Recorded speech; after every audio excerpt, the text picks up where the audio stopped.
Yeah, and you are all very, very welcome to this webinar. And we are having a webinar because of the pandemic going on, so everybody can stay safe. And at the same time, we can share lots of interesting knowledge to you. And note that your microphones are muted. If you have questions, feel free to ask them in the chat, and we will answer them immediately. There will be time for questions and discuss them after the lectures. And we will start now, I think. What do you think, Jukka? I think we start a little bit slowly with introduction. Yeah, yeah. And I am Esbjörn. I am the country manager of Naava in Sweden. And you can please change the slide here, Jukka. And I had a great discussion with Satu. I think it might be 1 year ago now. Time goes so quick. Time flies during this year. Yeah, it goes so quick. We had a great discussion because we are both passionate about how you can affect well-being and performance. And from Satu's point of view, it's a little bit understanding more about how the body is functioning in different environments using different type of tools. And from Naava's side, we are using this super cool, super smart green wall furniture with a technique that Jukka will explain a little bit more. But then we said, let's make a webinar about how you can increase well-being and performance with the help of body hacking and Naava. And I think we have one more page here. And then also, why is it important when you are indoors? Do you know, can you please go to the next slide, Jukka? I think it's like, when you reach 80, how much time will you have spent indoors? And obviously you're all muted, so you cannot answer to this. But if you want, you can send it in the chat. But just consider, it's actually 72 years. 72 years, 90% of your time have you spent indoors. And this is a very interesting book. It's about healthy buildings. It's been written by 2 professors from Harvard University. It's about how indoor spaces drive performance and productivity. You can change to the next slide also if you want to, Jukka. And they've been looking into what makes an office building healthy. And they had 9 different findings around that. And the conclusion in this book was that it's a must to invest in the building because that's gives so much return on investment and it's affect the well-being and the performance from the staff. And one part that we're talking about and discussing was how is the air affecting the performance? How is nature affecting the performance? And therefore I would like to introduce Jukka. He's the sales director at Naava, Finland. And please tell us a little bit more about your knowledge about this topic. Thank you. Sure. Hello, everybody. Good afternoon. It's super nice to see that we have a big bunch of people joining us. And hello, Esbjörn. It seems like it's a topic that really interests people. So happy to have you over here with us. And yes, I'm welcoming you over here to our showroom here in Helsinki at Maria 01. This is our showroom / office where I, exceptionally now have a chance to be. This used to be an old hospital turned startup / scale up incubator and for other businesses as well. So it's a pretty cool place. And actually this was our office over here. The showroom was chosen as one of the coolest offices in Europe a few years back by Inc. magazine. So it's definitely good to be here. And as you can see, we have also a very healthy atmosphere over here with the Naavas, which there's plenty of them. And I promised Esbjörn that I'll try to do a quick tour. So I'll just give you a quick glimpse over here what we have. So I will show you, we have one other person in the office at the same time. There's Mari over there, and lots of green, lots of Naavas over here, and good lighting, and lots of space. Of course, at the moment we're quite empty over here, but still good place to be. All right, let's get back to the table here. So I wanted to take this chance before we let Satu, our true expert here, go forward and tell us a lot of exciting stuff about body data, to talk about Naava as well and how that fits to this big picture. Right over here behind me, I have one of these Naavas, like actually all of our speakers do, and this is the smartest green wall on the planet.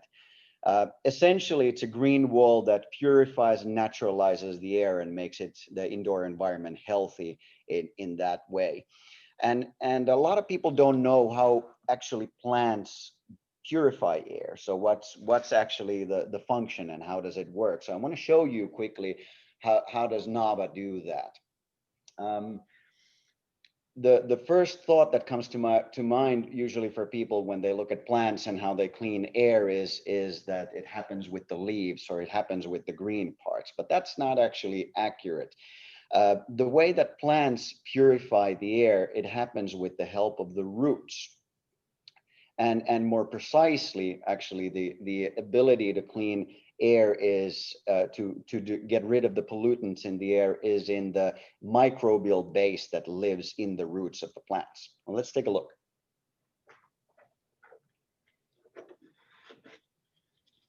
So I'm showing you one of these plants that we have in Naava, and not just plants in Naava, but any plant in that matter works the same way. So the roots have a microbial base like we do in our gut as well. So when we eat something, the microbes in the gut break it down to energy for us to consume, if you simplify it a little bit. Same thing happens usually in the roots of a plant, but usually the roots are in the soil, so they get all their nutrients from the soil. But if you take away the soil and run air through the roots, so basically we have these the roots in a completely soilless environment where the air can flow free through, then the microbes will catch the pollutants in the air, the chemicals in the air, and use those as nutrients. Now, any plant will do that, but it's usually painstakingly slow, the process. So if you have a potted plant at home or at the office, and with the modern ventilation systems, they're just way too slow to actually have an impact on the indoor air. So, but if you run air through the roots like we do, so this one wall over here, there's 60 cubic meters of air running through the wall each hour, then you make it fast enough and you're able to actually clean the air. So in a way, you kind of turbocharge the plant's ability to clean air. One of these plants is 100 times more effective in cleaning air than a normal potted plant.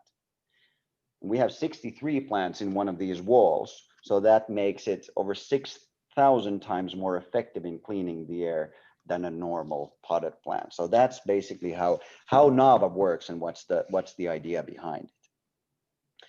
Now, I want to talk about increasing well-being and performance as well. But I'm not. My history is not like with Satu, that she's an expert on improving performance and really optimizing the body and mind. So it's not something that I have had years-long experience of. I live a pretty healthy life, I think, and it's something that nowadays I do look more at my data and body data as well and try to make most of it. But I'm nowhere near where Satu is, and it's not something that came for me proactively either during the last few years. It's more something I feel that there was a point in time when I felt that I really need to start looking into it, because if I don't, I can't keep my life together. And I can pinpoint that point quite specifically as well. And it was the birth of my daughter, so 6.5 years ago. I think many people can relate maybe to that feeling as well, that once you get children, you feel like I need to be more effective in things, and in order to keep my life together and keep on performing and doing the stuff that I want to do. And I find myself, many times later on saying as well that, man, if I would have been that effective back in those days before I had children as I am now, what are all the things that I could have achieved? Oh well, what if? But here we are. But I think that was a starting point in many ways on starting to try to do things more effectively, and then it grew on from there. So bit by bit I realized that I was found myself on a marathon, and then found myself on 6:30 classes in the morning doing CrossFit and trying to do things more effectively in my life. But I also still found that I didn't have the energy to do everything that I really wanted to do. So I would come home and I would feel like there's no chance after work, to do anything but nap.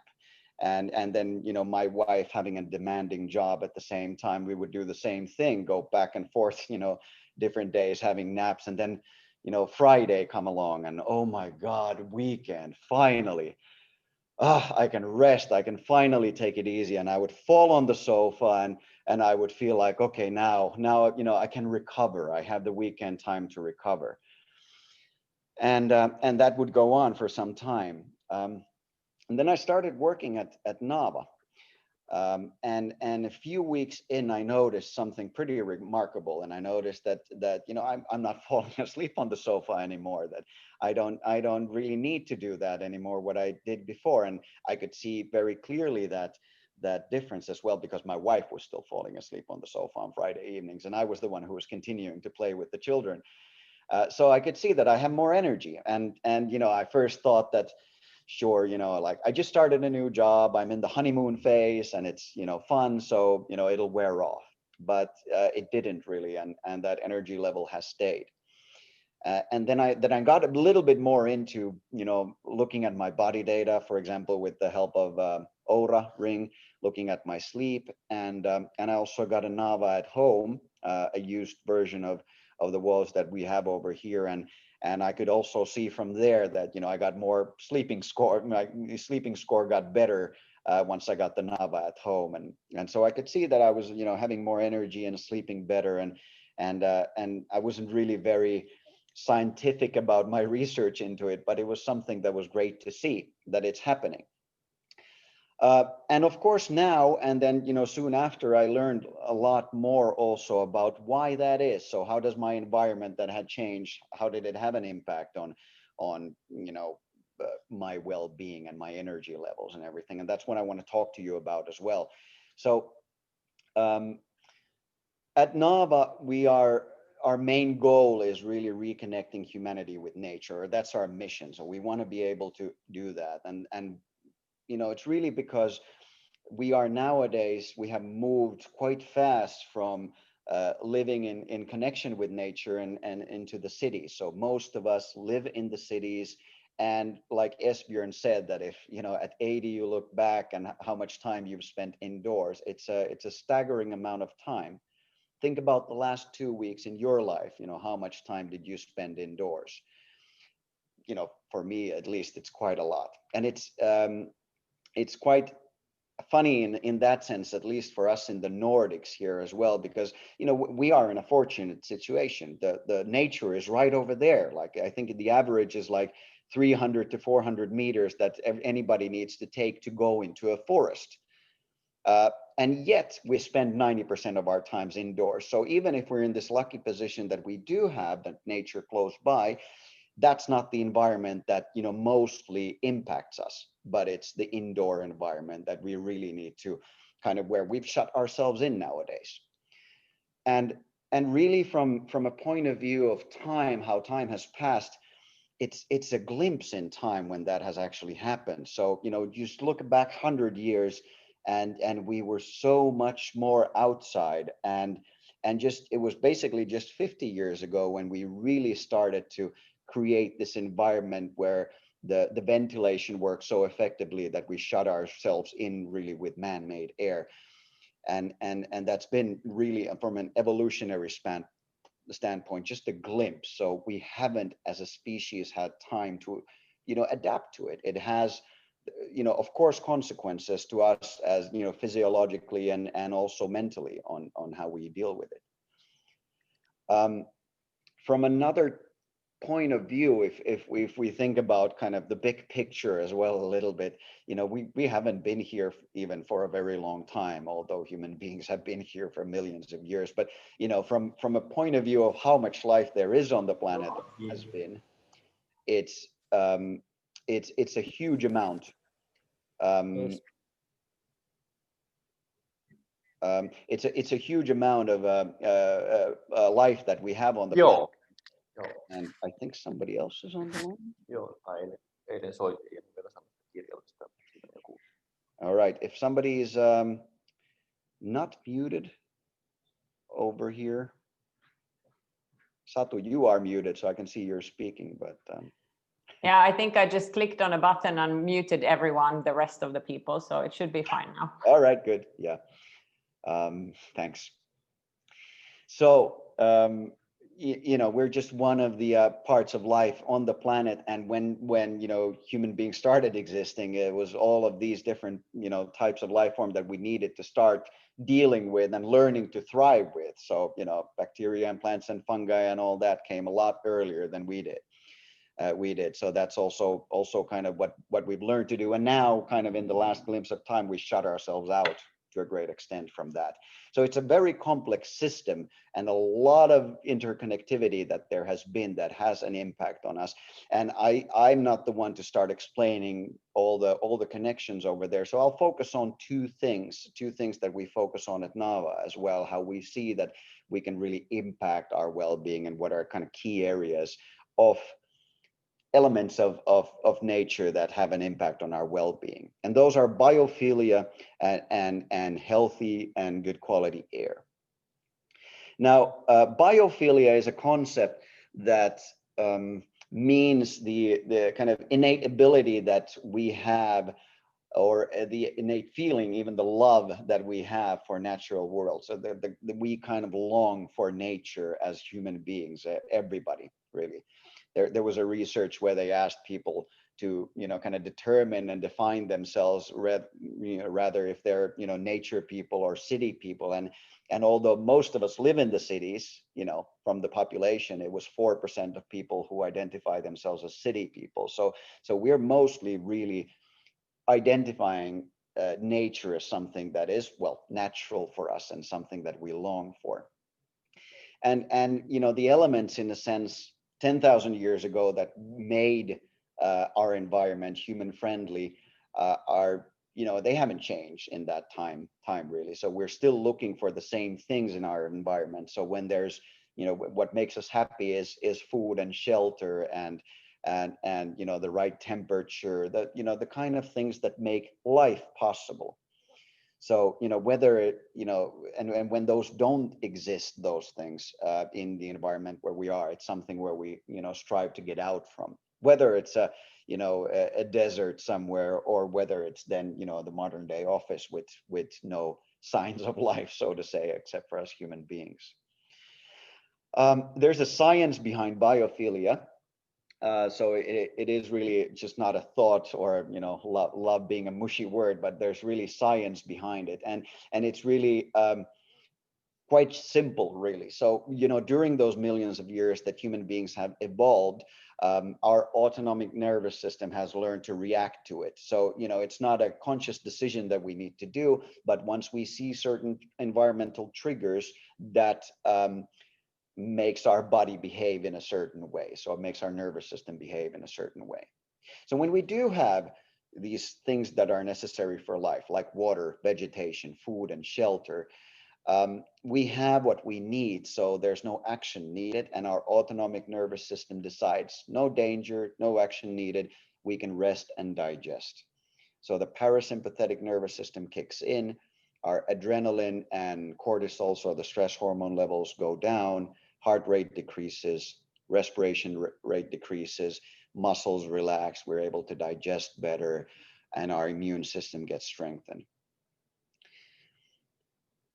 But then if we don't see these things, our no water, no vegetation, no food, no shelter, our autonomic nervous system tells us, now focus, you need to get out from here. This is not a good situation to be in, so action is needed. The sympathetic nervous system kicks in, fight or flight mechanism kicks in, your adrenaline goes up, you focus, your stress level goes up, heart rate goes up, respiration goes up, muscles tense, blood pressure goes up.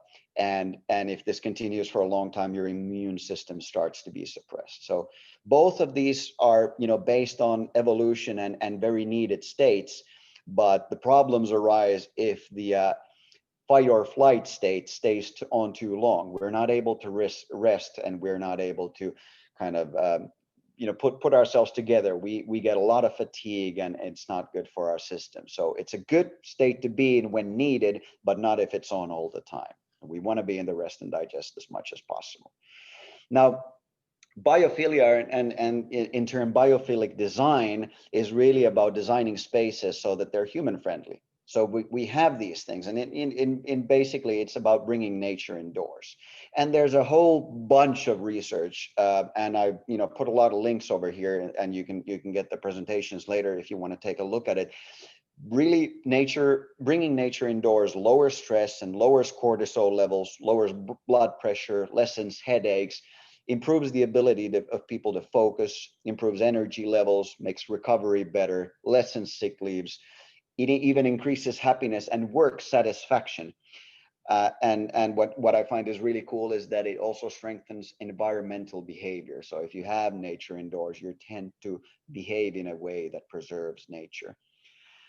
So there's so many benefits to it, and just bringing nature indoors in whatever shape or form that is, that it's definitely something not to overlook. Now, the other thing, then again, what I said that I want to talk about is the pure air or healthy air.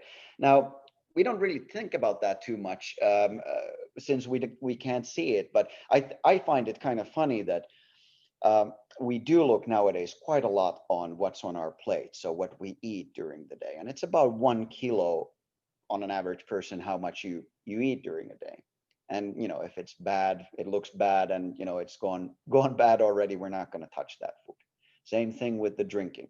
If the water coming from the tap doesn't look clear, or if I would have still that plastic bottle that's looking horrible, most people wouldn't drink it. But with air, we don't make that conscious decision. Because we don't see it, and often we can't choose it either. So we keep on taking it in, and it's pretty remarkable that it's 15 kilos a day of air that we breathe. And when you compare it, just of course it's not directly correlated, but still it's quite a lot more than what we eat, and it's bound to have an impact. Now, funnily enough, and it may be paradoxically, even if we don't think about it too much, then when we are asked about it, it seems to be one of the most important things that we really value. So this is a US study published by Harvard Business Review, but it was quite wide, with 1,600 people were surveyed and asked about what are the wellness perks that they really want in an office and in their workplaces. So this was last autumn when this was done, before COVID. And I think it's pretty revealing that, a lot of the stuff on the top are really the things that are related to whole biophilia, whether it's, light or water, they come on top, but air quality was the number one. So if you ask people what they want really out of their working spaces, air quality is the number one health benefit, you could say. Now, what does good quality air mean then? How do you define it? Now, that would be a longer discussion, but I'll simplify it a little bit.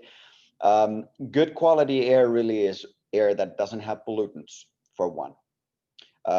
It doesn't mean sterilized air, that there's nothing in there, but of course you don't want to have the bad pollutants. Often you might have heard the word VOCs, volatile organic compounds. So there's a lot of different compounds, especially in indoor air, that can affect the quality of the air. Over 900 of them have been recognized, and some of them can be really detrimental to health and to our energy levels. So they are things that come from the construction materials, the paints used in the offices, fire detergents, fragrances of other people, computers. There's a lot of chemicals that come from all these things to the office and indoor air that affect the quality of the air. Humidity is another topic which has a big impact on the quality of the air. I think at least a lot of us in the Nordics recognize as well that when the winter comes and the air gets really dry, because when you bring cold air into that is already dry, and when you heat it up and it's brought indoors, basically the level of humidity goes down very close to zero. And we know the feeling of starting to cough and not feeling comfortable with our membranes and everything drying up. So those are two very key factors on air quality. It's not that simple, because you have a lot of stuff also. If you think about the best possible air that you can have, which is, at least many people feel that it's in the forest or somewhere where you feel that you can really breathe healthily. There's a lot of good stuff over there that comes from nature as well that makes the air quality even better. So it's a complex thing, but those are two things that we can touch upon today, at least a little bit. Now, if you think about the purifying the air and making sure that it doesn't have those pollutants and those wrong VOCs, this is something that we really focus on a lot with Naava, and what the biofilter is really great at. Now, Naava as such is the most researched air biofilter and green wall in the world. So we've looked at it from many standpoints, and here's one research from that's done together with the University of Eastern Finland and Jyväskylä University, where they looked at how the biofilter of Naava works.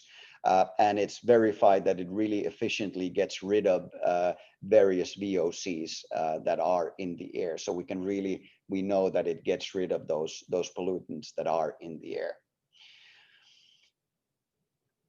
Now, in addition to getting rid of the bad things in the air, I mentioned air humidity being one of those key elements that has a big impact. Now, it works in many ways, and it has an impact in many ways.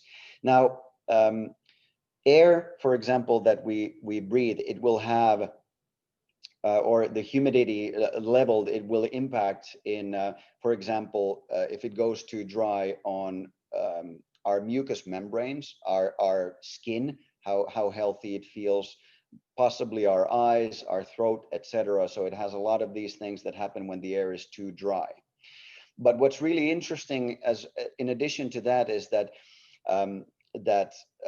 especially nowadays, when we hear so much talk about influenzas and other diseases also in the air, humidity also helps to keep to decrease the time that this kind of particles that when we sneeze stay in the air. So actually, it's a lot shorter time that any viruses as well stay airborne when the humidity is optimum. And just actually, Esbjörn, you just shared today a research that you saw from Japan, where they showed that if the humidity is under 30%, and you compare that to humidity being over 60%, there's basically double the amount of viruses in the air, or it doubles the amount of viruses if the humidity goes under 60 versus it's under 30 if it's over versus if it's over 60. So it has a huge impact on these things as well. But simply the fact that it lessens the amount of sneezing and coughing, of course, is a big benefit and keeps people more healthy.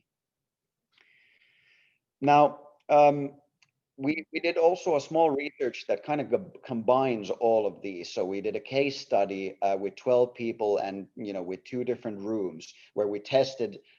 We put people in a room with a Naava, and we put people in a room where there was no Naava. And we measured, and now we're starting to get a little bit closer to the whole body data thing here. And we measured from their saliva, their oxytocin, so their kind of happiness hormone levels, and their cortisol levels, which is the stress hormone. And we could clearly see that in a room with Naava, the oxytocin levels go up and the cortisol levels go down. So they're both, of course, in the test, they both saw the Naava, and they were also able to, of course, benefit from the better air in the room. So, but the results were very clear when we tested and saw the impacts of that. But what was also interesting is that we made them do cognitive tests and wanted to measure their cognitive brain performance in this test, and by doing word association tests, and we could see that the amount of mistakes was drastically higher in the room where there was no Naava.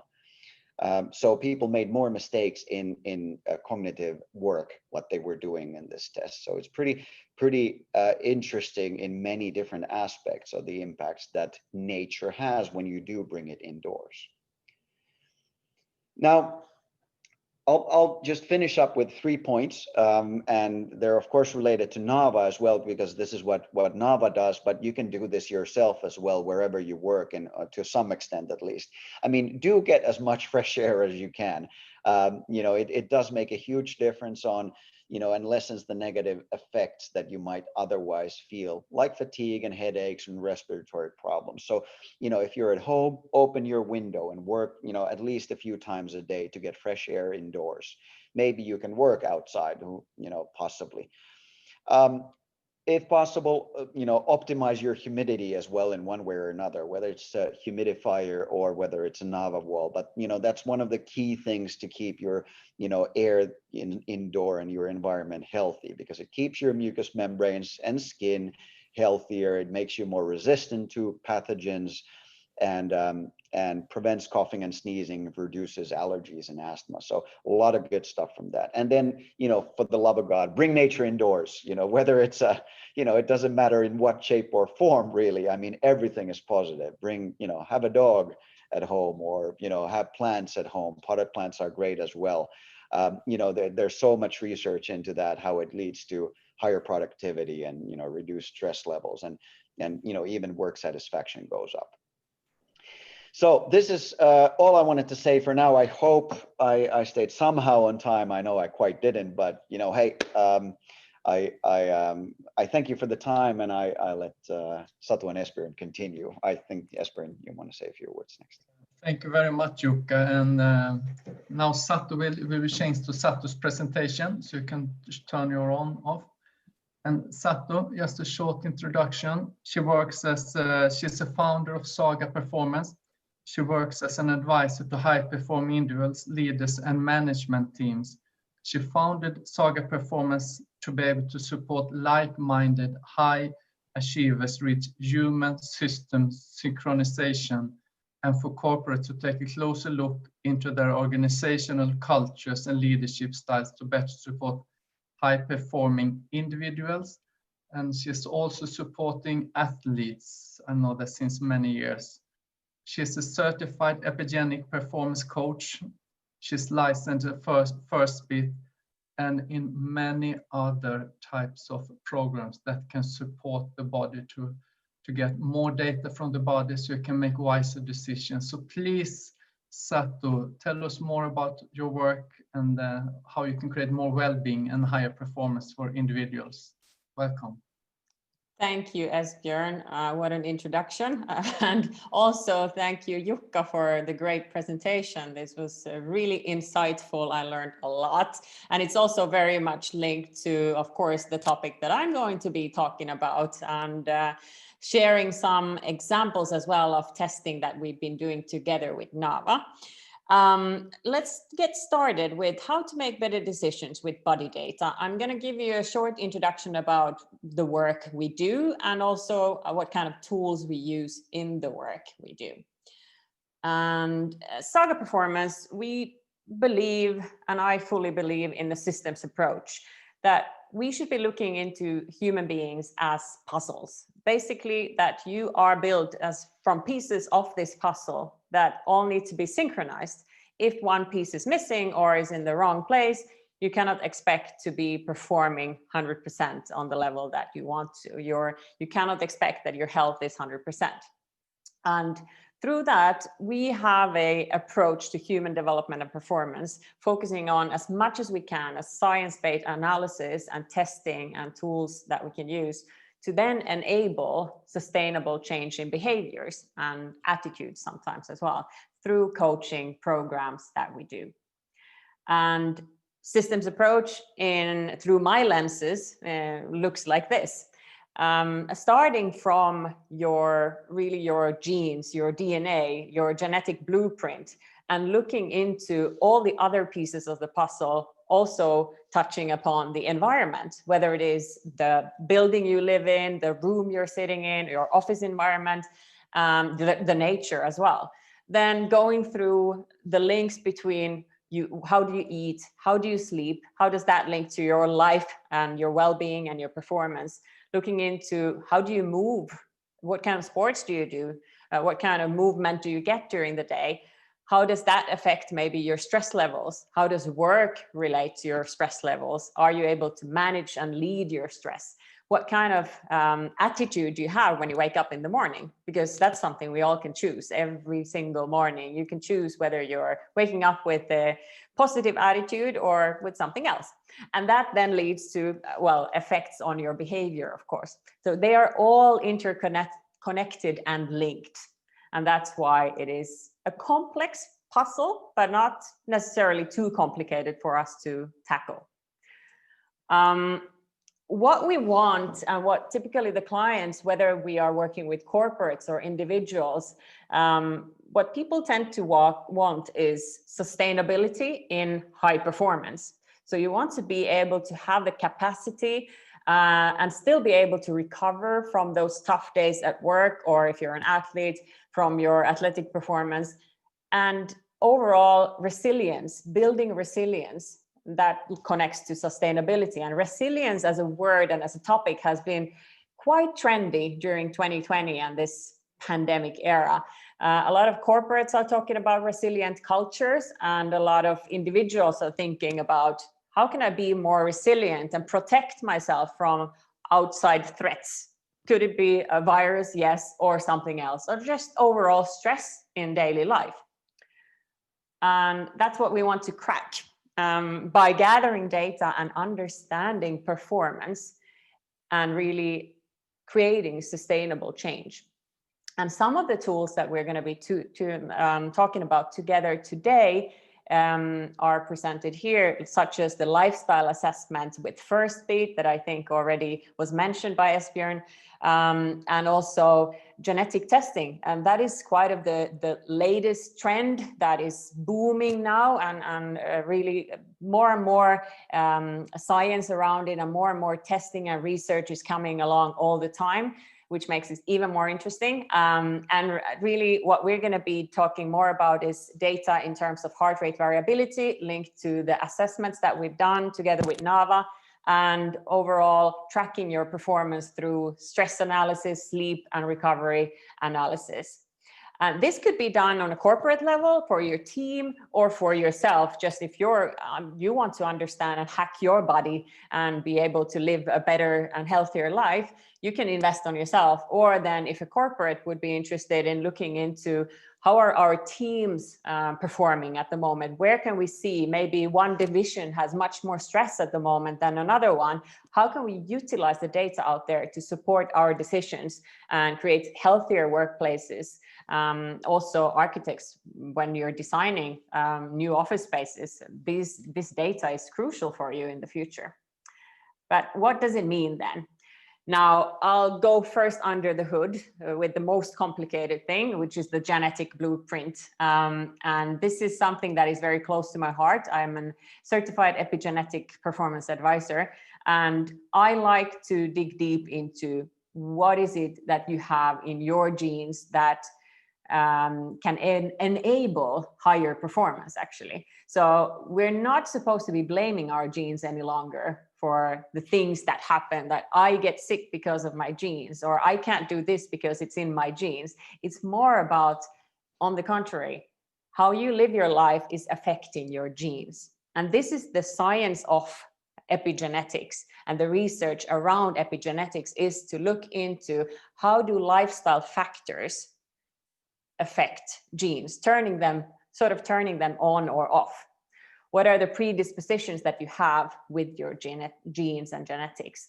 And there's a lot of research now coming out from looking into obesity, physical activities, nutrition, smoking, alcohol consumption, all these kind of lifestyle traits and issues that we are seeing in the modern world that are affecting our genes, and then through that affecting the way we feel on daily basis, our wellness and our health. One big part of it is environment and stress.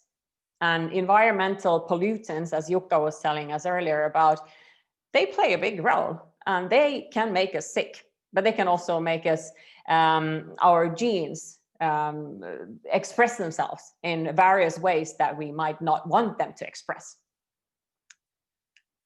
So not to go too deep into the science of epigenetics or genes, but this is just to give you some inspiration. Maybe you want to look into it in another time a little bit deeper. But basically what we look into when we look into epigenetic implications is, for example, envirotoxins, the pollutants, mold. How does your body handle it? How do your detox pathways actually work, genetically speaking? What are the predispositions for you to need extra support when you are in a bad environment? For example, with working in an office where there is mold, where there's bad air conditioning, where there is a construction site next to you. Maybe you have genes that get affected in a little bit more negative way than someone else. Now, what can you do? I think that is the most important thing, that yes, it's impossible to avoid toxins and pollution in the modern world, but it's essential to understand and secure those defense systems. And that could be how you live your life, what kind of food you eat, what kind of supplementation you take, but also what is the office and the space where you are sitting 24/7 or 8 hours a day? What is that like? What is the air like and the quality like that you're breathing? How do we make sure that we're not sitting in a moldy environment and so on? So genetics, very interesting. Also, Jukka mentioned that you have an Oura ring, and many of our clients, including myself, I also have an Oura ring. And that's one of the tools that we use. Why I wanted to bring this up today is that you can have a lot of tools and wearables and technologies, but if you don't know what to do with all this data, the same goes with genetic data, by the way. If you have a report in front of you with all these gene variants and heart rate variabilities from Oura ring, and you have no clue how to interpret it, yeah, you're probably going to waste your money and time. But the opportunity is there. For instance, for me and for what I coach my clients with the Oura ring is to focus on what really matters for you and your performance. And for many, it is the heart rate variability and the resting heart rate. And really to have that detailed information as a guideline for each and every day when you wake up and you get this feedback from the Oura app, and you look into that and you think, okay, is this a good day for me to go and do this high intensity exercise, for instance? Or should I be pulling the brake and taking it a little bit more easily because my heart rate has been higher than normally, or my heart rate variability has been lower than normal? So indications and data will help you make individual decisions also how to plan your day. Also related to individual decisions, but more also towards the corporate decision making, is this tool, which is the First Beats lifestyle assessments. And this now links to what we've been doing with Naava as well. Actually, funnily, I have the Naava wall behind me, and I'm currently carrying the First Beat device under my clothes here. So I'm doing a measurement as we speak, and I'm eager to see those results. Hopefully tomorrow I'll end the investigation, for which I've been doing for 4 days now. So that means that I've been carrying this device that is measuring my heart rate variability, my stress levels, how I'm switching between those nervous systems, parasympathetic and sympathetic. And I'm getting a lot of interesting data compiled in a report that I can then look into and see, okay, what were the effects of me working, let's say 8 hours, sitting here next to the Naava wall, and what were the effects when I went to the gym? How did that affect my heart rate and my recovery? How was my sleep the day after?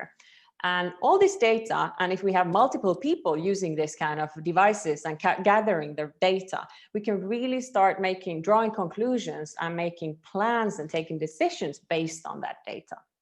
So I'm going to give you a couple of examples soon on what we gathered earlier with people from using the Naava walls. But Jukka already mentioned about what does it mean to have be in the parasympathetic or sympathetic nervous systems, and basically you can also look into the heart rate variability from this angle. So having a high heart rate variability, so how often does your pulse actually variate between so the time between each and every heartbeat is the heart rate variability, and having a high heart rate variability typically means that you're in good shape and you have the rest and digest mode going on and you're recovering and you're building resilience. Having a low heart rate variability often means that we are in the sympathetic nervous system and more in the fight-flight zone, feeling more stress, whether it's physical stress or mental stress. Maybe it's overtraining, maybe we're just doing too much. And if we look at heart rate, so basically this is what happens. If you go and exercise, your heart rate, we all know your heart rate goes up. And at the same time, your heart rate variability goes down. And that's the way it should work because you're stressing your body. But imagine if you're constantly having your heart rate a little bit too high because you're stressed or too active, and you're constantly having a lower heart rate variability. That's not sustainable. And that creates that our system becomes more fragile. And at the end, you might, more easily get sick. You're just putting your system in the state where it's not supposed to be. As we heard earlier, we're supposed to be most of the time in this rest and digest mode to be able to thrive. Of course, we need stress and stressors as well. We're not supposed to eliminate that totally. But yeah, it is important to be able to switch between those states. And now the interesting part, we looked into a person working normally in a Naava environment with the Naava wall. And then we put that person in a non-Naava environment and listening to the subjective feedback and also looking into the data that we got from the first beat devices. And red, by the way, is the stress zone, green is recovery. We couldn't really see much of recovery during that day. And the person was giving us the feedback that, yes, the environment really felt stressful. And we could see from the data that we're getting poor recovery during the day and also the night, which is not shown here. And the heart rate was also higher than average during the daytime. You should not be too afraid of when you're seeing this, that red is only bad. But if we have too much of the red, if you have too much of the stress, yeah, eventually your system can't handle it. So you need breaks in between. This is another person where we had a day with the Naava wall and a day without the Naava wall. And the person was giving their own subjective feedback, and we were looking into the data, and the data was aligned with the feedback that we got, that lower side of the screen, you can see the Naava day, and we could see much better recovery during the day as well. We could see a higher heart rate variability, which is great, and we could see a lower heart rate overall. And the sleep quality during the nighttime, so the recovery that we need, was also on point. Obviously, we cannot say that this Naava wall was the only factor playing a role in this kind of a success. There are many things in stressors in life that affect your heart rate and heart rate variability and your overall feelings as well. But having done a few of these and which have given us very similar feedback, I think there is a big difference between working in a good optimal environment and not doing that. And the data supports it. So example findings, having a Naava in the room, we could see up to 21% improved heart rate variability. And also then on the contrary, we could see 70% increased daily lowest heart rate, which also the first beat gives that in a stressful, and of course stressful is a subjective statement from the people, but we could still see that there is this connection that the heart rate is higher than normal. So pretty cool. Conclusions on that.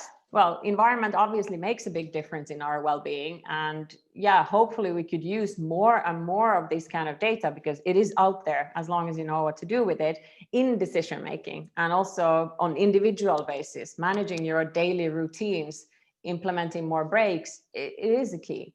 Having a noisy environment with poor light, it quite naturally increases your stress levels and negative feelings.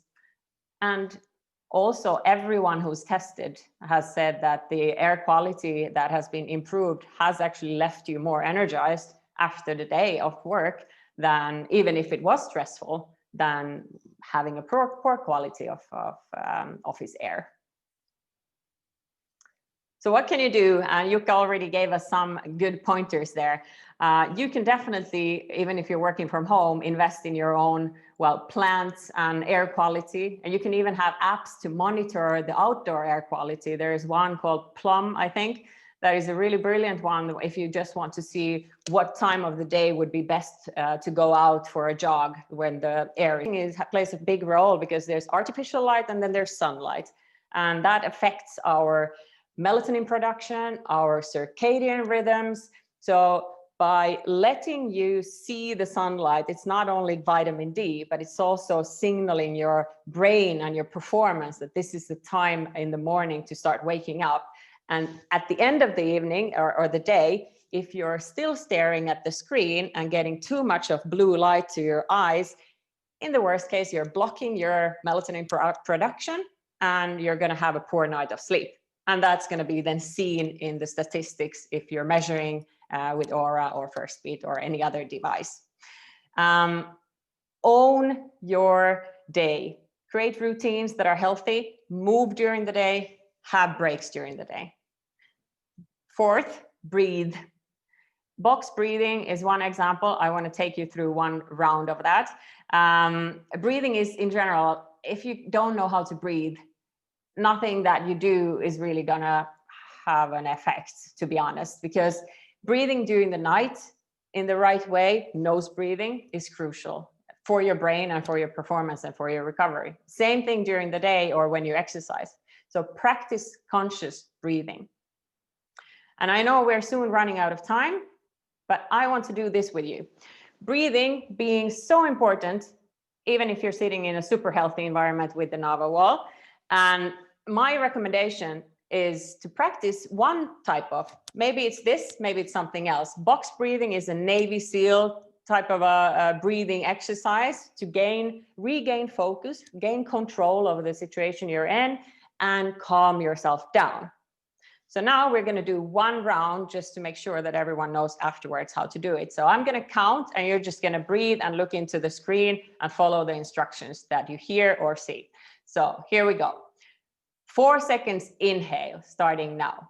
1, 2, 3, 4.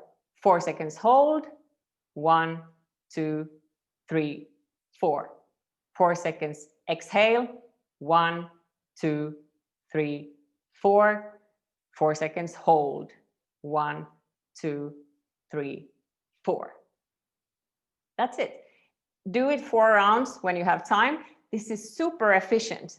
Also, if you would wake up in the middle of the night and you have a lot of thoughts going around in your head and you can't calm yourself down, it happens to some people, try this. It's so easy. You don't need a lot of trackers and money for that. Lastly, future trends.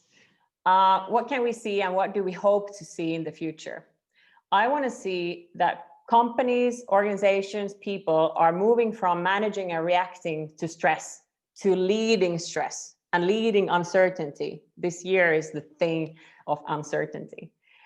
Increased usage of data, wearables, technology. Understanding that there are so many things that you can do to become even better in training your brain and your own performance with the help of, well, breathing, for instance. And then there are apps and technologies out there as well. And I think the corporations are moving towards more individualized approach to work-life planning, and we should be seeing more of that to enable also competitive and healthy workplaces and healthy cultures.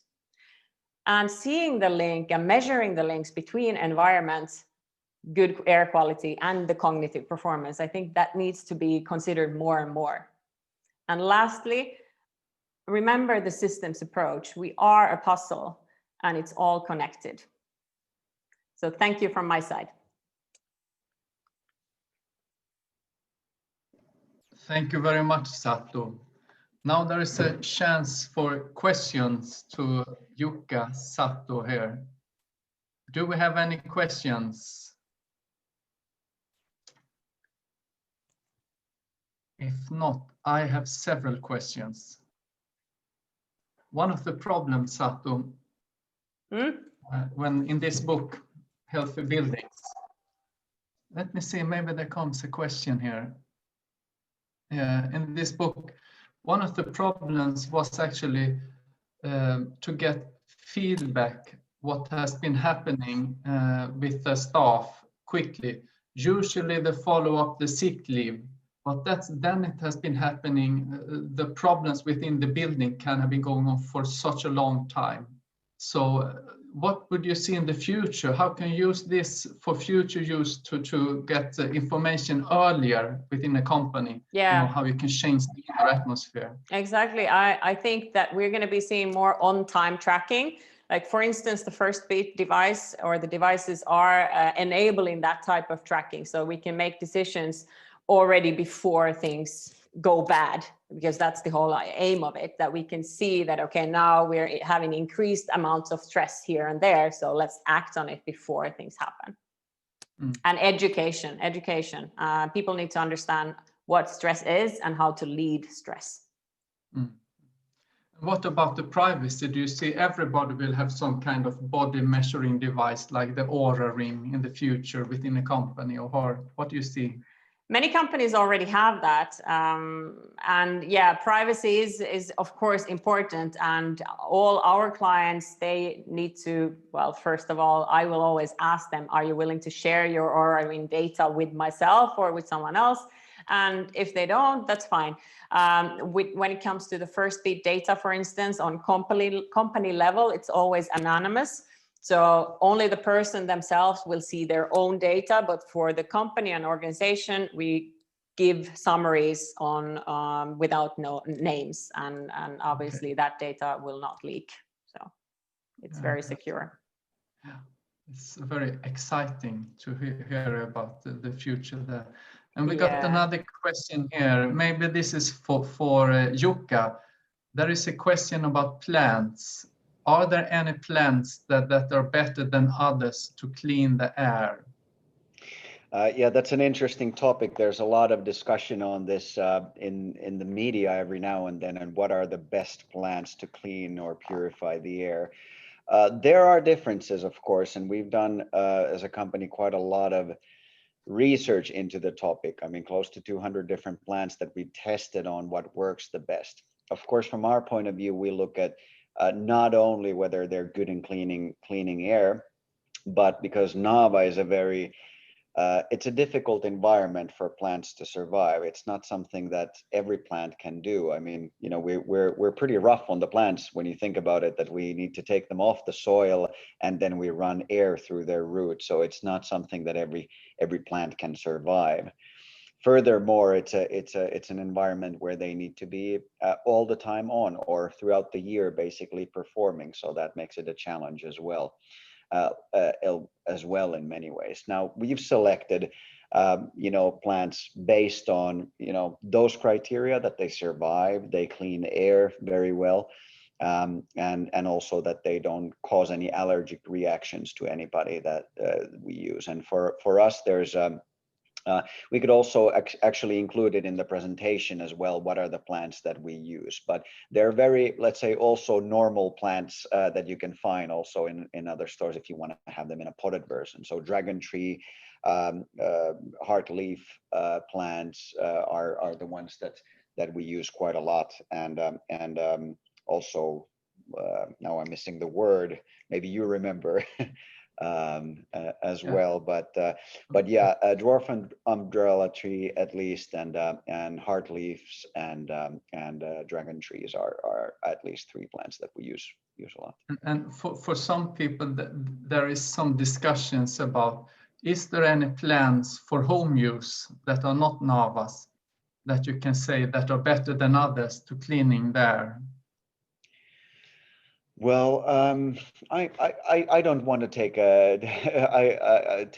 a side on this, to be honest, because that's not an area where I can really say that I'm an expert. But we could include them in the show notes or in the presentation later on, also from our experts. But in general, we can also say, and I have some knowledge around this, that regular plants, the air cleaning effect is very, very little, because it's 98% of the air purification is happening through the microorganism in the root system. So a general plant doesn't clean the air so much. It's only 2% through the leaves. So that's just like, and there are some plants who are a little bit better, but it's still at a very low level. You're right. That's the general challenge that you have, that you kind of need to turbocharge the plants anyway to get some benefit out of them. But there are some plants that are better than others, of course. Yes, but still at a very low level. And Satu, you got a question. You also answer it. Is the stress measure in comparison to other individuals, or is it against your own data? Yeah, and I'm not sure, hopefully I understood the question correctly, but basically, yes, if you're doing a first beat measurement where we get the HRV data and the stress and all that data, it's always reflected in your performance, and we're not comparing you to your colleague or in that sense, but we can get summaries based on, okay, the marketing division looks like this and the finance looks like that, if a client would want that. But still, because your heart rate variability, for instance, it is yours. You can't compare that figure. What is good for you is a level that is good for you. It's not good for your colleague or your friend or your husband. Mm-hmm. Very individual. That's very interesting. And when you said also, in the long run, you could see some of the tests with the Naava that the heart rate was lower. You said 70% lower. During a longer period, how would that affect your well-being? Well, I would say that hopefully you will be living a healthier, in general, healthier and longer life because your heart is in a better shape. But when it comes to stress, obviously the resilience is a factor again that we are aiming towards, being more capable of handling stressors as well. So if you have a healthy heart with a higher HRV and low-ish stable heart rate, that means that when stress strikes, you should be able to cope and switch back to the rest and digest faster and more easily, because you're more adaptable, because you've trained and you're made your system a more resilient one. Thank you very much. Is there any more questions, or else we are running out of time? I can't see any other questions. Andreas, do you have any question? Or Aki? It looks like all set. Thank you. You're set. Thank you very much, and thank you for your support, Andreas, with all the technology for this meeting.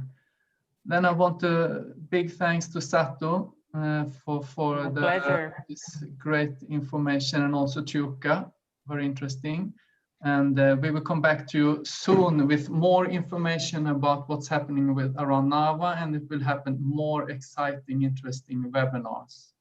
And behind me, this is the model which will come to the private market rather soon, I hope. So we're planning launching it soon, and it will be a super exciting price. I'm looking forward to telling you more about it. And have a great day. Stay safe. Bye-bye. Thank you. Everybody. Take care. Bye-bye. Bye-bye.